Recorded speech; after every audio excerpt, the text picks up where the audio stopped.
Hello and welcome back to the FSF podcast. I am Tim. I am the head king around this here nerd ranchero. And because Michigan outdoors is still trying to kill me, we're back inside because my wife is cute and she said yes, that I could do this indoors. Thank you, honey. Anyway, today our guest is an amazing voice actor whose intro I am happily stealing from her IMDb page because sometimes when you find gold, you just have to reuse it. And frankly, this is gold. She was wildly popular at her elementary school talent shows. Well, with the parents, the kids wanted nothing to do with her. Good thing, because that led to a lot of alone time, which led to a career of talking with herself. Our guest can be heard on shows and video games like Mickey Mouse Funhouse, Fallout 3 and 4, Elder Scrolls, Starfield, The Loud House, and there's so many more. Like literally, she's got a really cool IMDb page. Please go check out her work. We're going to talk more about that here in a little bit. But I am very excited to welcome Jan Johns to the FSF podcast. Welcome to the show, Jan. Oh, thanks for having me. You're so nice. Give it time. Well, yeah, that's a good compliment. We're just going to quit right there. We'll be done. All right. Oh, Jan, I saw your profile, and I was looking through the stuff that you did, and I was like, each person that I've had on the show, I've had them on because they've done something that I want to talk to them about. They've done things that I've been interested in.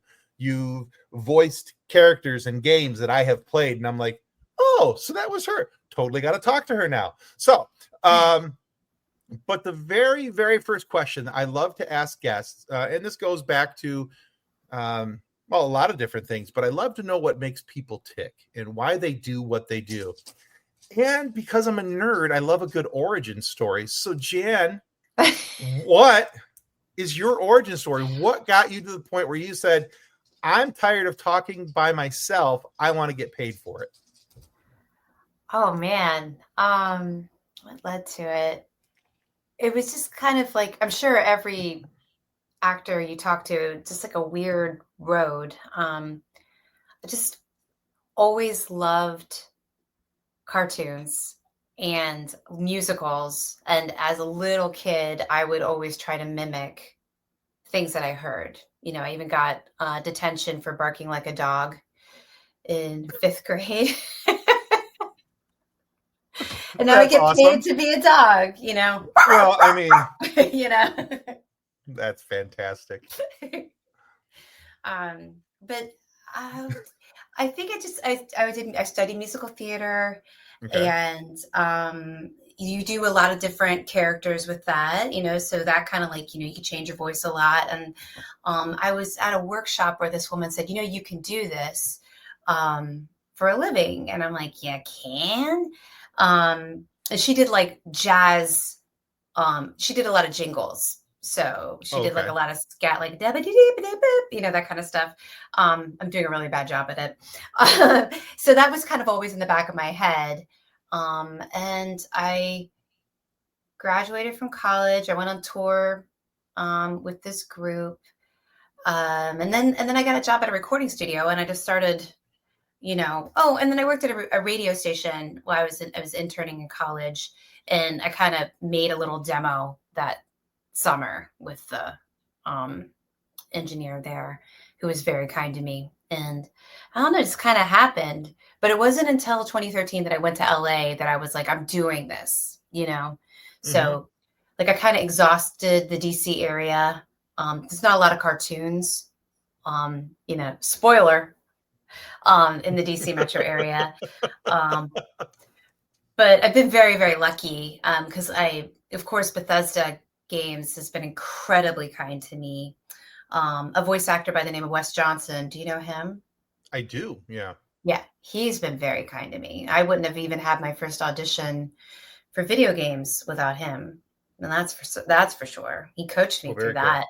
Yeah. And there was a animator and writer by the name of James Proimus, who was in the DC metro area that I met years ago. And he was one of the guys that encouraged me to go out to LA and help me meet a couple people I rented from his friends that he rented from out in LA for like 7 years. So pretty good guy. Pretty good guy. Nice. Okay. It's always kind of neat when I hear people's origin stories and how their entry into whatever it is that they're doing has crossed paths with somebody else, and how that helped kind of maybe alter or even radically alter their trajectory of what they were going to do and how they were going to do. So it's kind of cool that Wes is in your background story. Oh yeah, I kind of like that. That's a neat little tidbit for he's sure. a good guy. Okay. Now we had to legally change this and call it research, because apparently digital stalking was called a bad thing. But I did do some research. I did do some research on you, and I was doing most of that on Instagram, and I was having some fun looking through your Instagram page. And so first and foremost, I wanted to talk to you about, because I thought this was a really cool topic, and I think that a lot of people, especially in our modern age, need to be able to learn how to handle rejection and being told no, about life in general. And you shared a story about bombing an audition on your Instagram page. I scrolled down a bit, and I was looking through things.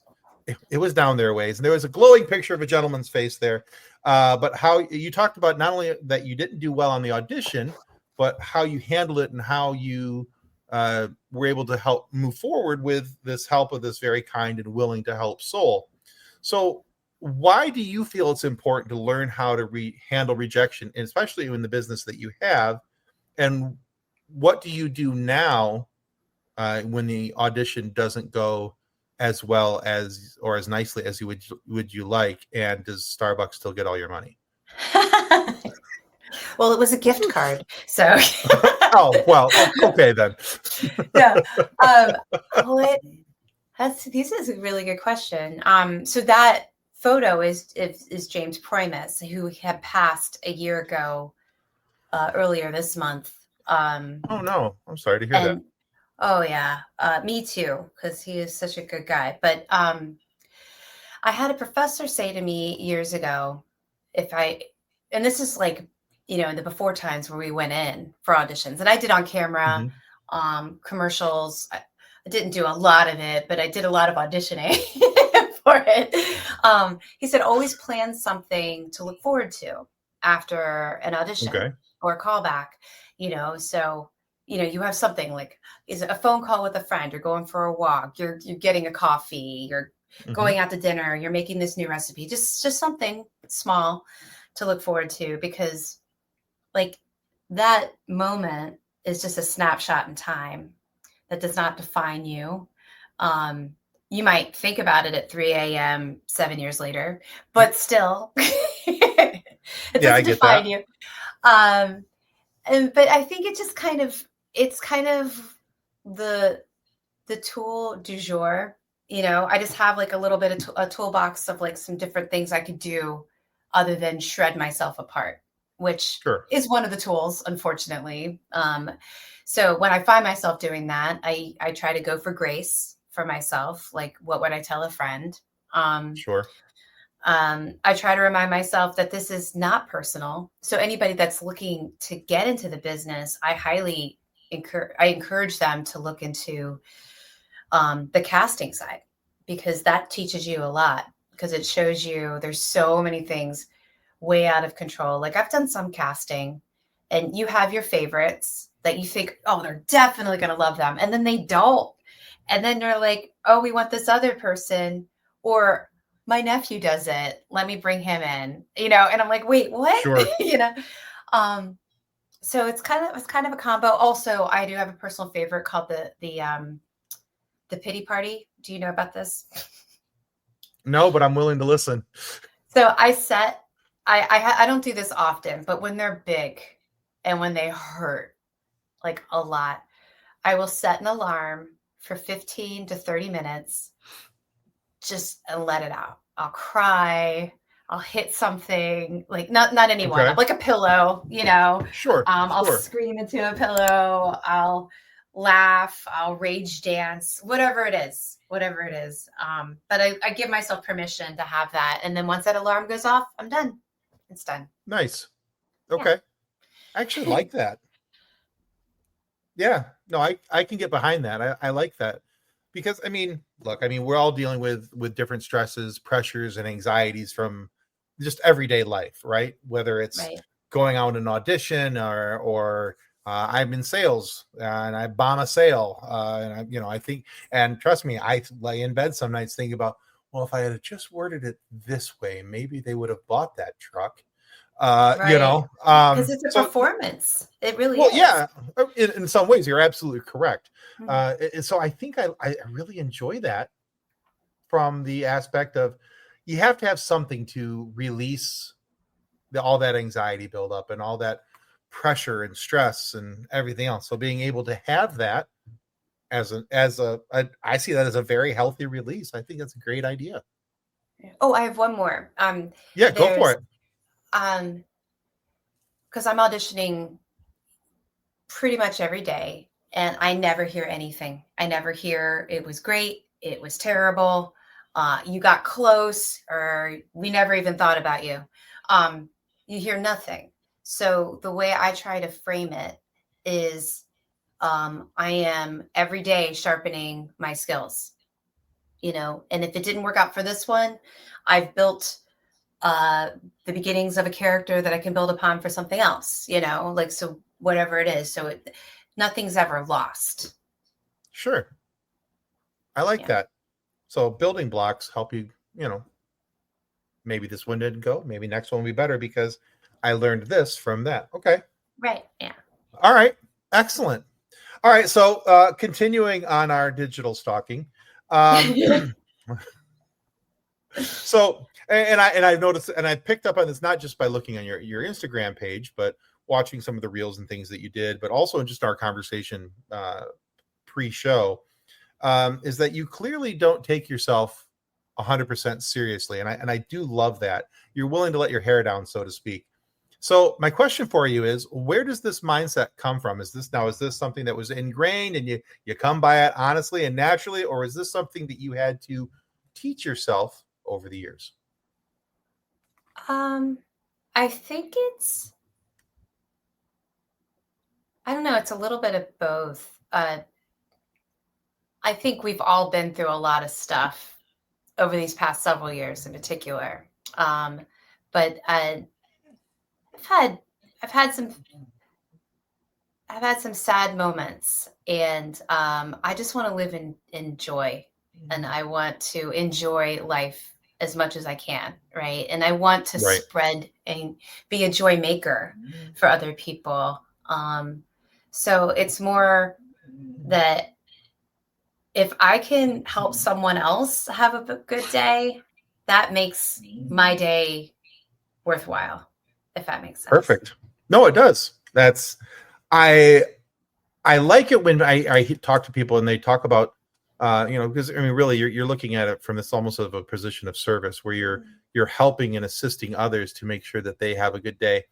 And I think that if you're willing to do that, if you're willing to take a step back and focus on others first, that has a reciprocal way of coming back around to you. And you'll find that, I don't know if you can call it what you want. You can call it karma if you like. You can call it, happenstance or whatever. But I think that if you're willing to do that and you're willing to put the effort in to make help, even in just some small finite way, somebody's day better, I really do think that comes back to you at some point, and it does make your life better in the long run. Yeah. Yeah, no, I agree. And just even in that moment, because I'm sure you can think back to, some stranger said something that, Mm-hmm. completely changed the trajectory of your day, just Oh, for with a sure. smile or a chuckle, or just like pull my finger, like whatever, you know. But I don't know. It's such a powerful thing, and it really doesn't cost you a thing just Mm-hmm. to give that to somebody. Yeah.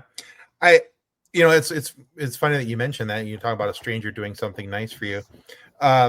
So for those who aren't familiar, my daughter was in the hospital for for 97 days back in 2019. And while we were in the hospital, we were in the rehab hospital actually for her to be able. She had to learn how to be retaught how to walk and hold spoons and things because she had a neurological disorder. She had to go back to the children's hospital to go back to the ICU because she had aspirated on some watermelon. And this is when we found out that she was having swallowing issues, and we had to opened up a whole different can of worms. And I was outside of my head, just my brain was scrambled eggs at that moment. But as I was walking out the door, one of the other parents in a couple rooms down from us walked out and handed me his business card, said, "Hey, if you need to talk, here's my number." And it was a really nice thing because on the back of the card, he wrote a small note, just said, "Going back to the hospital isn't the worst thing. We've had to do it with our daughter. You'll be back here and you'll be stronger before you know it." Wow. And it was just and I still have that business card. I have it saved because in that moment when you're feeling hopeless, helpless, and all these other things, to have somebody, go outside of what was needed, required, whatever you want to call it, and be willing to do that was changed that whole day for me.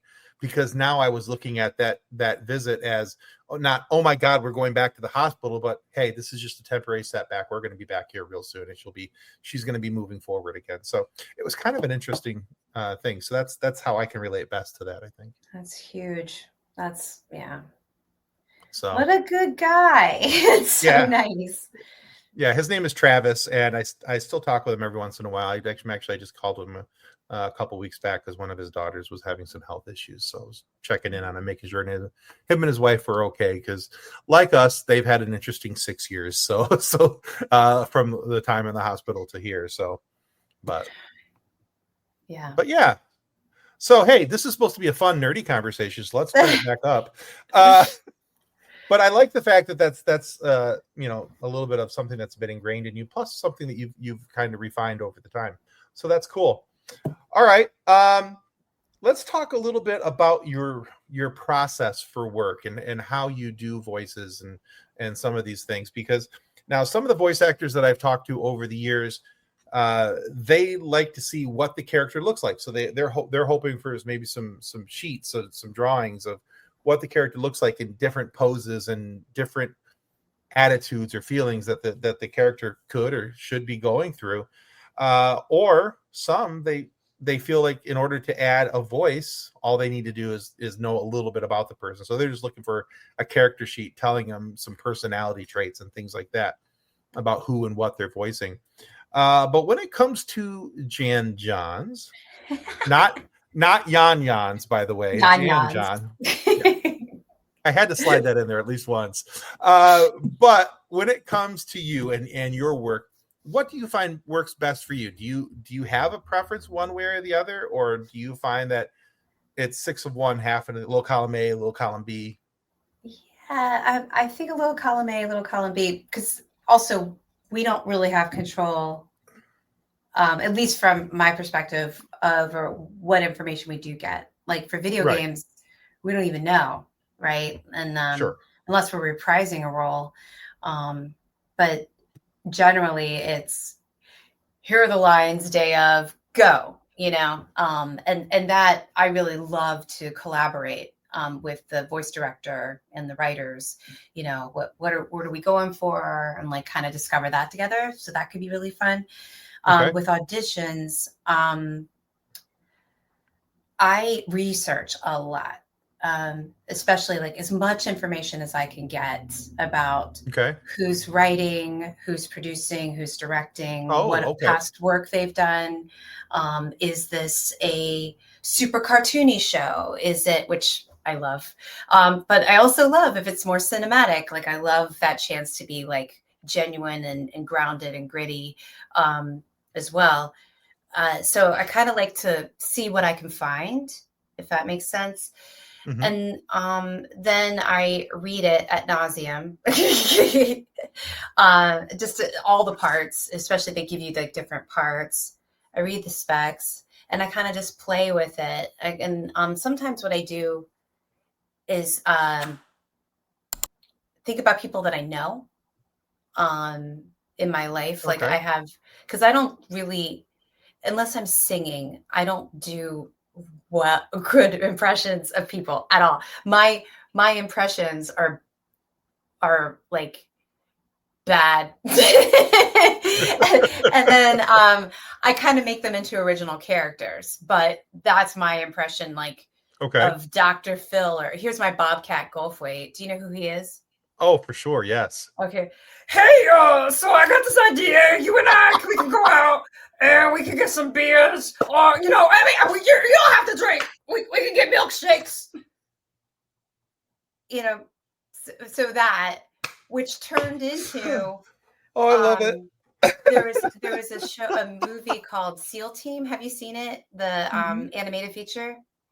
So Yep. I was the voice of the seagull, and she doesn't talk, but I did the Bobcat, like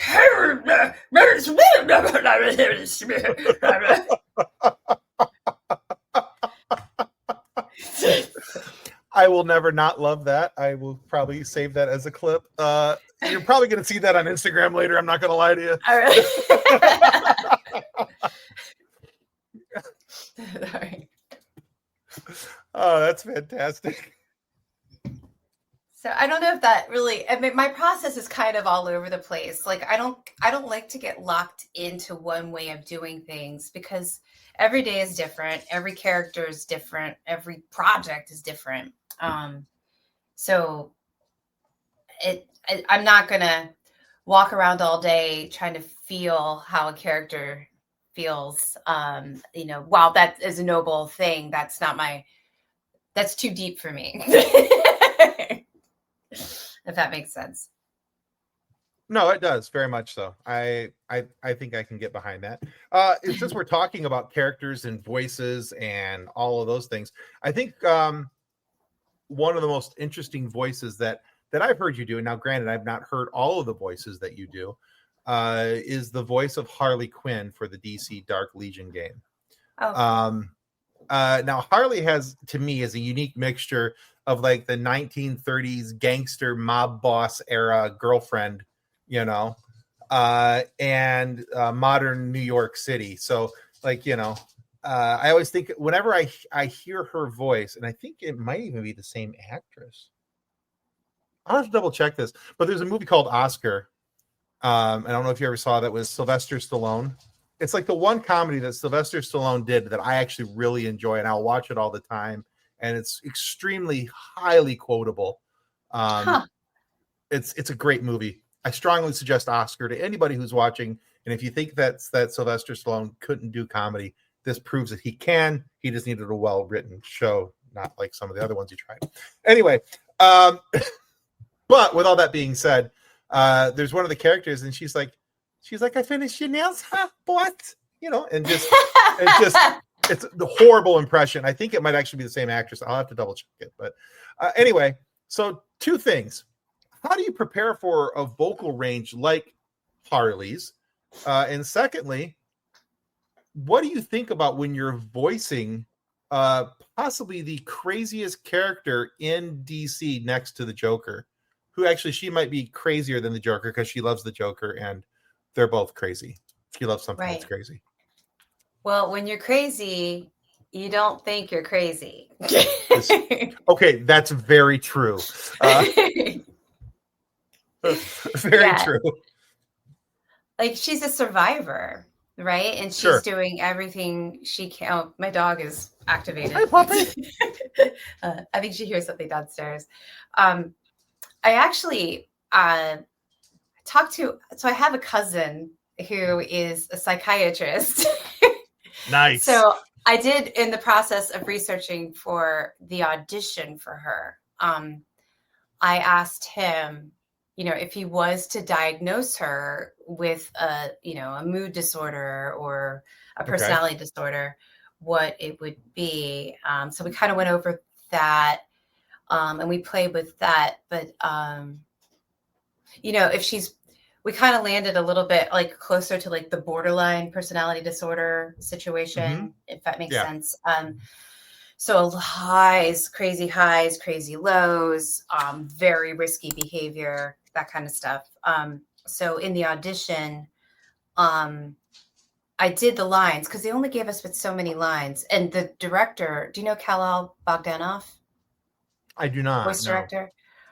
The wonderful director and wonderful human. So, and his dad is the comic book artist for Superman, like Oh, cool. John Bogdanoff. Really cool family, like super nice, includes me in things, and like out in LA, like are very, very nice to me. I'm so grateful.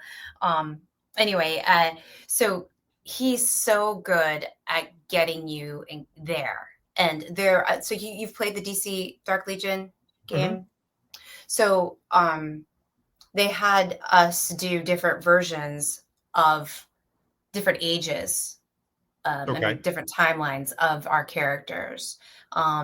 So that was super interesting and scary and fun and all of the things. I really, really enjoyed that. And we didn't get the script until the day of. So it's on Zoom. So it's like, go. Oh, nice. Yeah. And like, oh, you know. So I think it was kind of playing with that. And of course, you know, Tara Strong, I mean, she's insanely talented, and the work she does with Harley is amazing. So the fact I even got to step in just for a little bit, it's beyond me. I mean, so I had someone like her to look to, of course, and then try to put my own spin on it. So it was kind of like a combination of all of that, and then collaborating with Kal-El and the rest of the team, like once we got recording. I just realized something.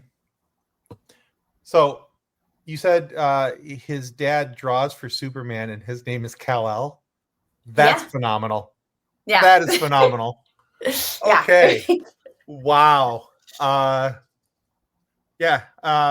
just, as you were talking and all of a sudden you said his name again, I was like, wait a second.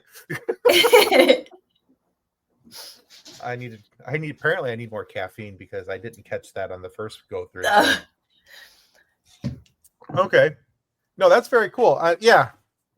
Tara has done some great work with Harley, and it's kind of one of the things I like about the voice acting business, though, is that you can hear influences from other people when somebody new takes on the role, you know, especially if they're trying to if the voice director is trying to find a certain sound that's comparable because they're trying to hit a certain storyline or a certain character arc or something along those lines.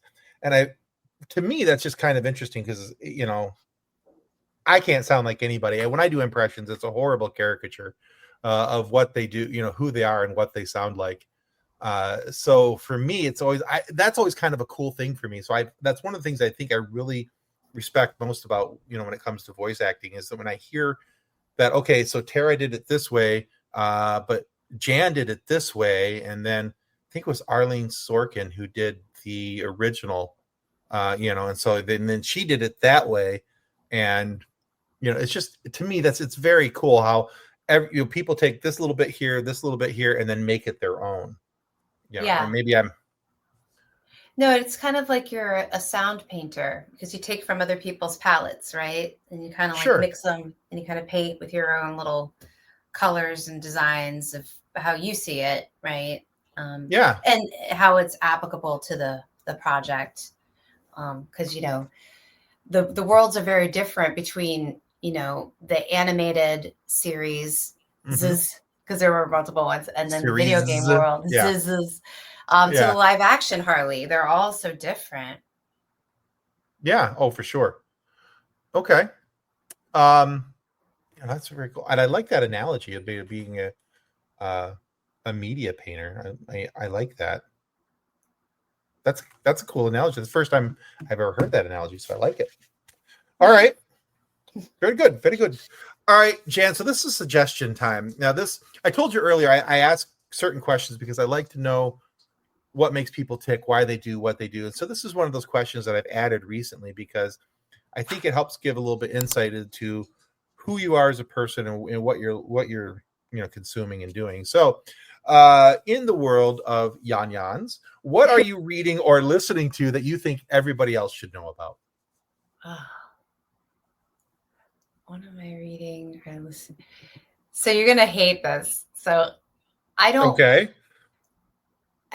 actively read because I'm reading all day. Oh, for sure, yeah. All day. I that makes me sad though. So I did recently read "Wish You Were Here" by Jodi. I have something Tolcoat. Am I saying it right? I read one of her other books too, like years ago. They're about a sister or something, and I could hear all these people screaming. Lots of women are screaming at me right now. It's Jodi Bada. What do I listen to a lot of podcasts. I love Dak Shepard.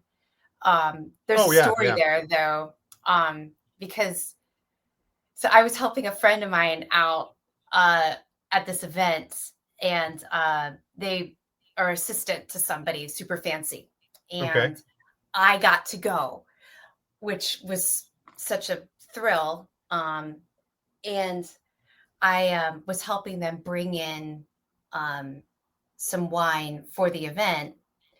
And in the elevator, I got in the elevator, and Dak Shepard was in the elevator, but I didn't know who he was. But I was surrounded by all these famous people, right? And then famous people I absolutely knew the names of, and famous people that I'm like, they're famous. And they look so beautiful. Like they're so shiny and they smell so good, and they have clothes you don't even know where they get them. Like they're just amazing. They're like made of stardust, Nice. So I'm nervous, and I'm in this elevator with my friend. I'm holding these bottles of wine, and I say to this human, "Hey," because the name of the wine was Pink Wine for Dudes. "Do you want some pink wine for dudes?"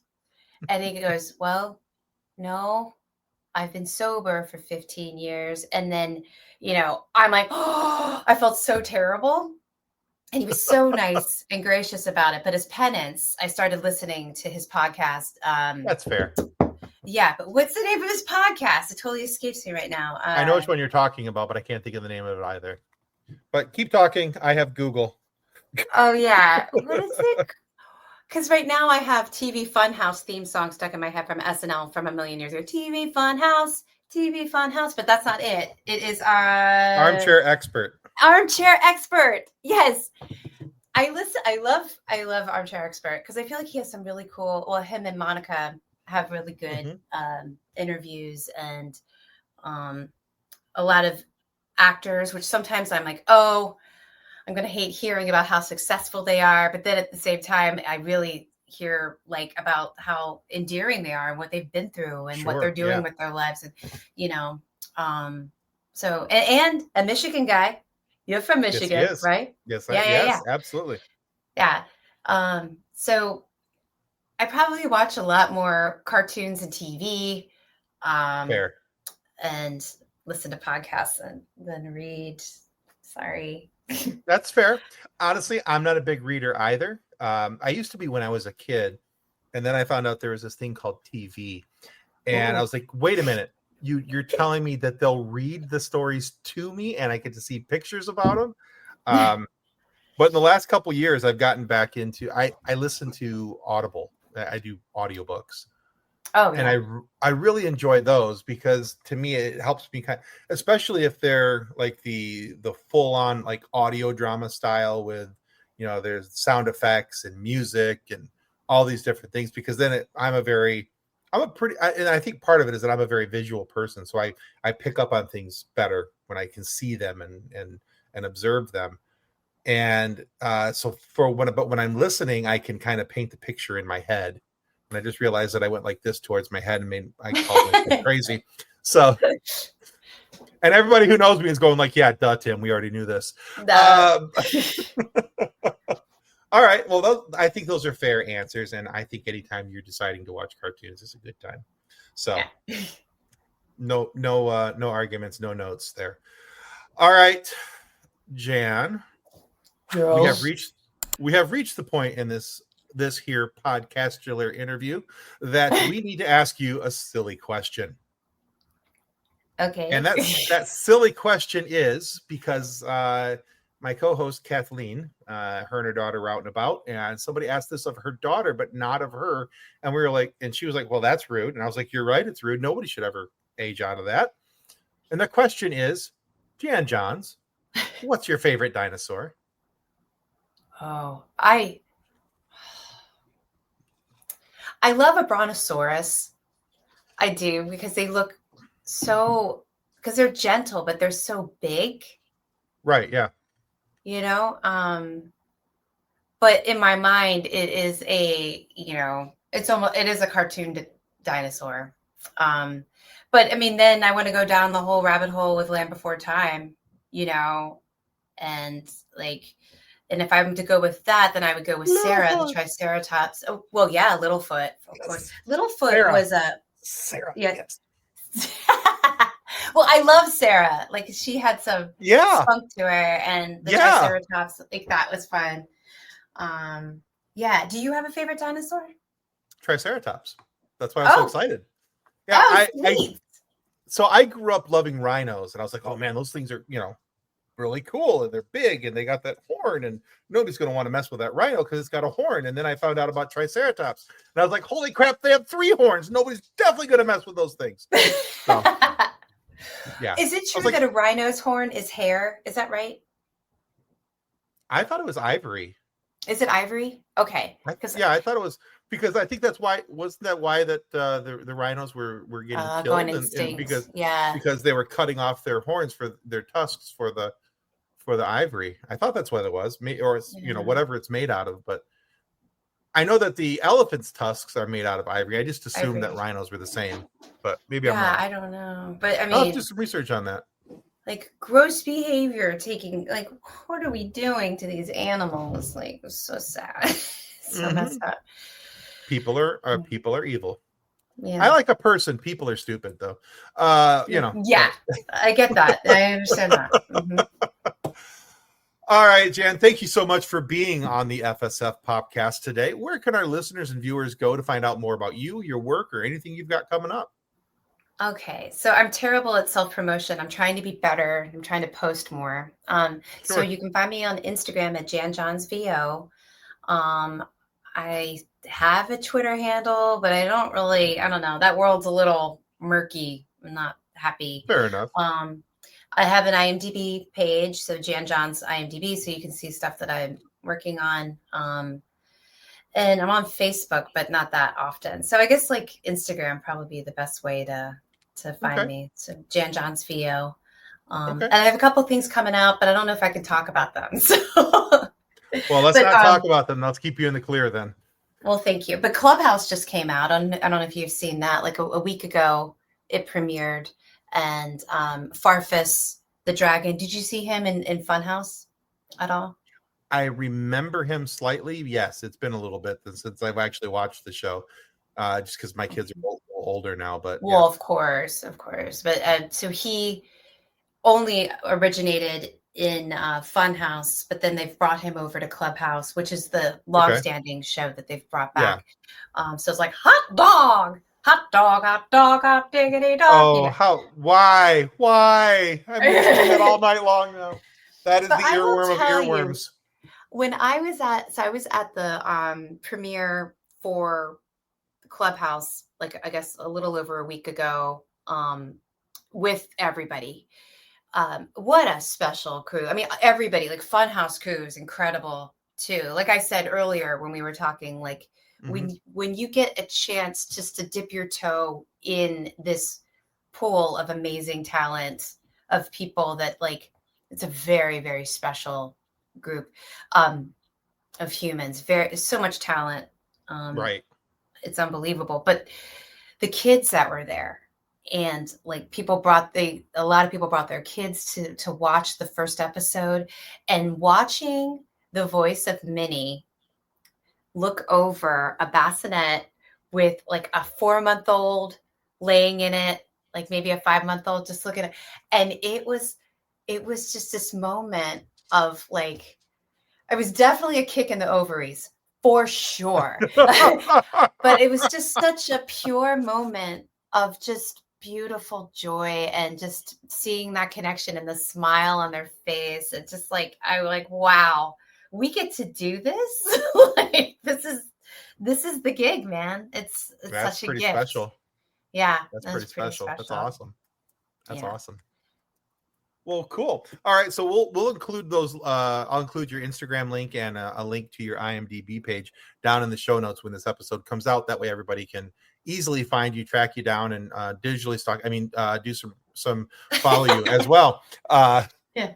Don't stalk her. That's not cool. Don't do that. But yeah.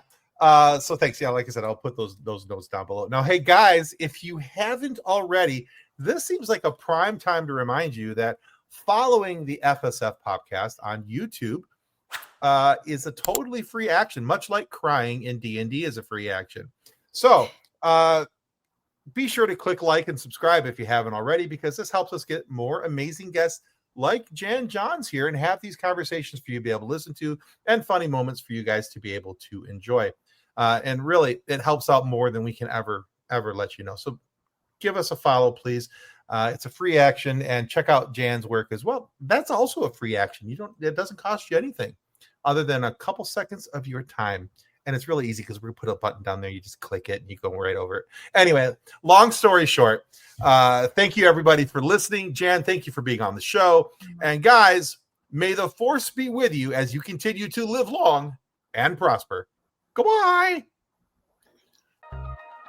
Copyright 2025 FSF Podcast. Reference to any specific product or entity mentioned on this podcast does not constitute an endorsement or recommendation by FSF Podcast. The views expressed by guests are their own, and their appearance on the program does not imply an endorsement of them or any entity they represent.